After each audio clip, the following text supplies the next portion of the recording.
100 million before I see the grade. Some affected me decisions that I should have made. Yeah, I miss you, but you gone. I will if you miss me. Smoking and I'm driving, I'm just wondering if you listening. There be ashes in the window, I'm just wondering if you listening. See you thinking about you, got my mind racing. Ain't so many flashbacks since how you say we gon' make it. Just so many tears, cause your love ain't the party. Wish I had phone call on my doggy. I know I got some stuff, baby. Tell me, can you party? Looks like niggas, so I'm traumatized on my body. Gotta go above and beyond the top of the mountain. My feelings was established. Yeah, sorry, couldn't reach you. I close my eyes and hit the booth, turn to a preacher. Ain't got no comments, so I already know the vibes. It's your boy ATM King Nolly. All right. And where you from, brother?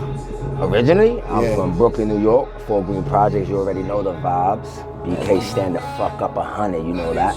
Yeah. Shit, I moved in Philly since I was 18. Okay. I'm 36 now, so I've been here grip. Even with Brooklyn, I mean, I was born and raised in Brooklyn. I left 18. Honest, what brought me to Philly was, damn, I had like to be honest, it was like an island. We call it an island. That's why I grew up in Brooklyn in 4 Green. It's called an island. And I'm gonna shout out the Island boys, you already know. It was like, we had like little problems with the other side, like little other sides that was around there at one time. So we got into like a real big, like it was like a brawl, big brawl, you know what I mean? Then my mom, she got kind of nervous or whatever the case may be. So from there, she was like, nah, you probably gotta go chill with your pop for a little bit. Then she shipped me out of Philly, you feel me? And then I just built a name and yeah. Here, you know what I mean? How do you feel leaving New York to come to Philly?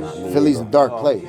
To me, New York is darker. You feel me? Me growing up from where I'm at and being around, you know, shit I've been around and whatever. New York get dark and it get treacherous too. You know what I mean? You gotta know how to maneuver yourself in certain situations, certain places to know. You know what I mean? But in all, violence is everywhere, man. It's everywhere you go.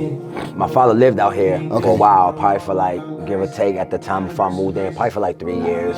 Then I moved in over here and I chilled with him, and then from there. Has your time been like here? My time here, a lot of ups and downs, you feel me? A lot of struggles, a lot of, you know, pain, a lot of good shit too, a lot of good memories. I came across a lot of great people I know. You know, it taught me a lot, you feel what I'm saying? It taught me good shit, bad shit. Especially at that age that you moved here. That's just where you started to become. And I just came out, you know, and I ain't really know nobody, so it was like difficult at a certain point. You know, after a while, I just broke that shit and I maneuver differently. Got you. Your children? 2. I got a son and a daughter. Okay. Out here?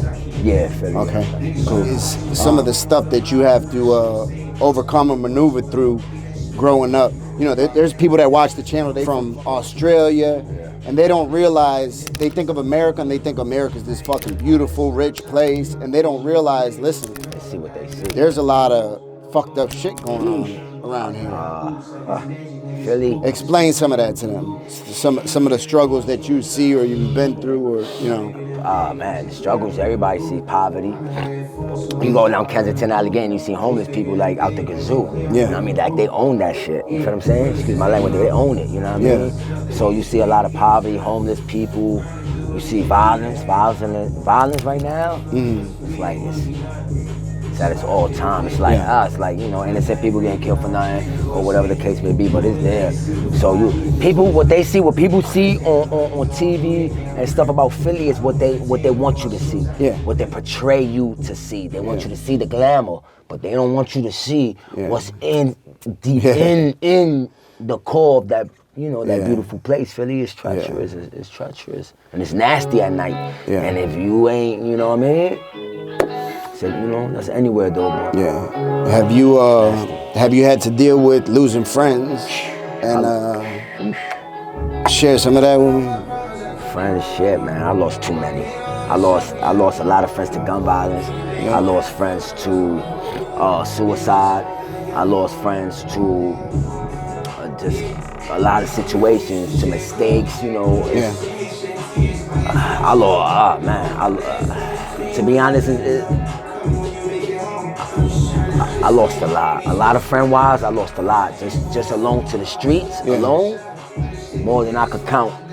To be honest, if I could show you my closet I had back then, Yeah. I had a closet alone with just sweaters and shirts of people who passed away, from grandmothers to fathers to sisters to brothers to little nieces, nephews. You know what I mean? People I knew over the years of me being in Philly, you know? Yeah. You know what I mean? We going on like 18 plus years, you know, 15 around there, me being here. So, you know, and I got a lot. How do you deal with that? How do you deal with death if you know, the first time that you lost somebody that, you know, you let know you a close friend or, you know, a family member that lost their life to violence?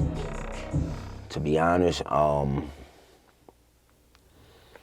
a lot of people deal with, you know, like death, certainly, you know, like different ways and shit like that. But, you know, I lost a lot of friends I call brothers, you know, that I don't slept in the same bed with me, you know what I mean? I don't give clothes, or they don't give me stuff, you know what I mean? When I was down and out, they don't, and vice versa, you feel me? Saying I don't lost a lot. I don't, man, I'd be selfish right now to name everybody I lost, and then I feel like I missed somebody out, you know, and it'd be wrong. But, you know, everybody who knows me know I lost like more than my hands and my feet, and probably a lot of people's hands and feet combined could say I lost a lot of real people, a lot of genuine friends, a lot of people that I wish I could trade, you know what I mean? Yeah. Other people or I know sound, what you mean. You feel me? Not the sound I know what you mean. Nothing, Yeah, you know what I mean? But I wish. That's the way it is. Sometimes you motherfuckers be like, damn, they could have took this thing. Yeah, take this. Exactly.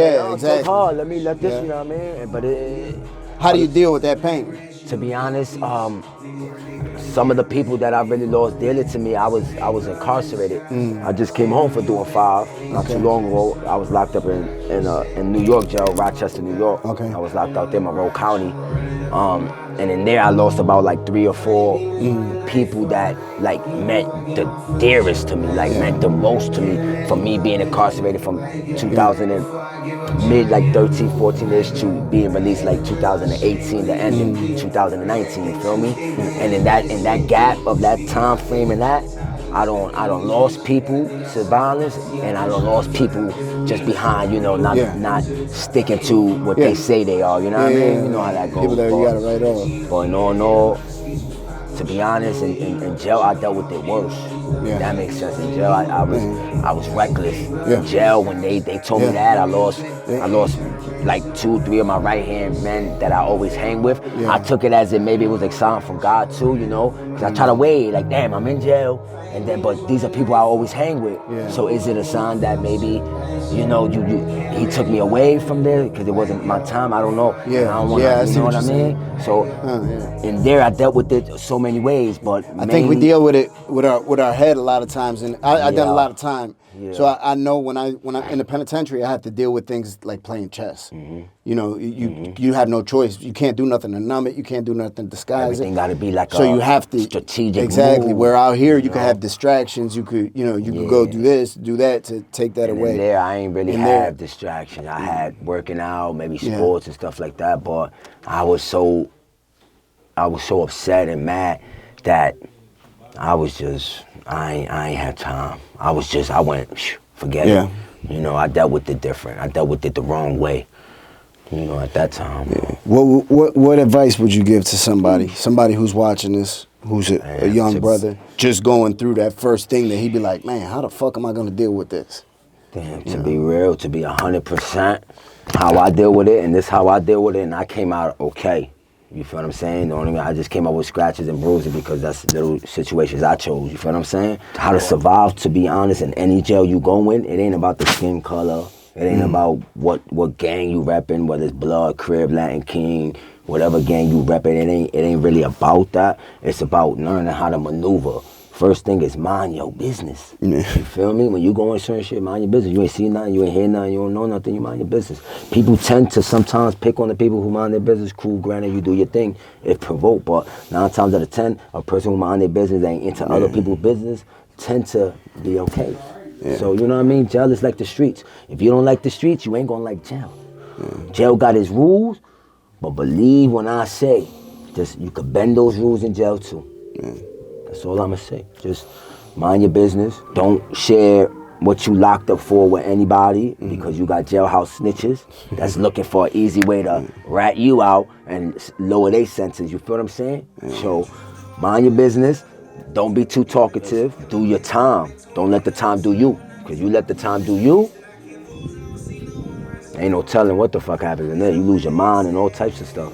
You just gotta understand that you chose that. You feel what I'm saying? Once you come with reality and grips of like, you chose this, you know you deal with that better. But if you ain't ready for that, then don't be in the streets. Get a job. Get a job. It's better. How did you end up meeting the brothers here? Woo.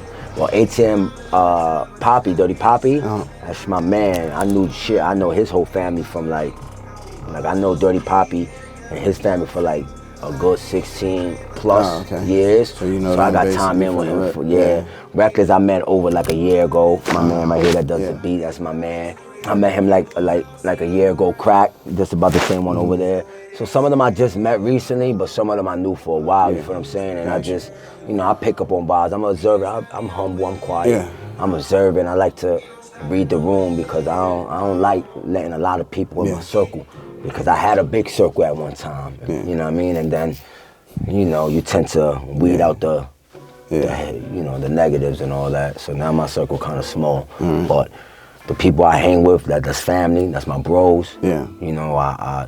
I trust them, you know what I mean? I respect them. Yeah. And it's an ATM thing, you know the vibe. That's a big thing. And you do music also? That's a fact. I love music. To be honest, I started doing music in jail. Okay. Because I had nothing but time. Yeah. You see what I'm saying? Yeah. Focusing with all the pain and all that anger for losing my folks and the time they gave me, facing 25 to life. They try to really, do me dirty, but all that pain and frustration and anger I just put on the pad. And I developed the gift more in jail. I started out in jail, but I wasn't it. I wasn't in tune right. Jail tuned me up because I got to speak about more shit. You know what I'm saying? I got more hungry, more ambitious, more motivation, more dedication. I said, damn, I'm feeling it. So from jail, I grabbed it and I came out and I pursued that more and I just got more hungrier. I met a couple of people here and there, people from Germany. I got beats with people from Germany, tracks with people from England.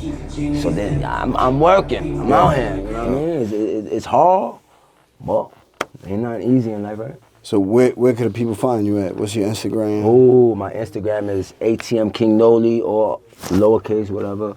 ATM King Nolly. Facebook, the same thing, ATM King Nolly. I'm on TikTok, ATM King Nolly. Everything's ATM King Nolly. That's the vibe. You know what it is, ATM thing. Any advice that you would give to a young brother, being able to do something without throwing rocks at the penitentiary? Kids, be honest, man. The way the world is right now and how in a blink of an eye, you could be here and be gone. And, just to be honest, man, the best thing to do is stay in school, finish school, and from high school, go straight to college. Don't even try to wait a year and try to shoot and like that, because that's what I did. I don't have scholarships. Taking detours. I don't have scholarships. I kid you not, I had scholarships to play for basketball. I wanted to wait a year because I ain't have money like that, you feel me? I wanted to go into college, right. Nobody want to go to college, no money, or not prepared, you understand what I'm saying? So, I wanted to go in there right, and I caught a case. My first case, 19 years old. Caught a case, and that ended everything for me. From there on, I looked into the streets, and from there on, it was, crimes and more penitentiaries and just building a name for me that, is sometimes in a negative way. And, I don't like people seeing me in that way, but, being from the streets and letting the streets raise you, in a sense, that's all you get. You know what I mean? So my advice to y'all is just, man, go to school, finish high school, go to college, and get a career, man. Get a career where you can make $40,000 a year, $37,000. Even you making 30, it's better than trying to be in the streets, because the streets are gonna get you deaf, the jail, or hospital. Either one ain't good. You know what I mean? Either one ain't good.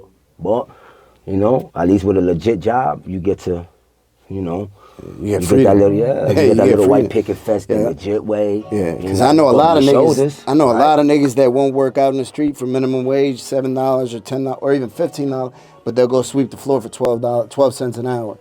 I know plenty of those niggas. They don't make it make sense to me. Yeah, I'd rather start at 7, build my way up to what I'm gonna build it to. Whatever it is, it's better. Yeah, it's better than I'm telling you, looking over your shoulder all the time. Whether it's cops, whether it's oppositions, whether it's your own homies, your own friends, anything. The world we growing up in now is best to just Be at home. It ain't nothing wrong with being a homebody nowadays. Stay the fuck out the way. Going in the streets, 9 times out of 10, it's like a gamble now. You know what I mean? You don't know what's gonna happen.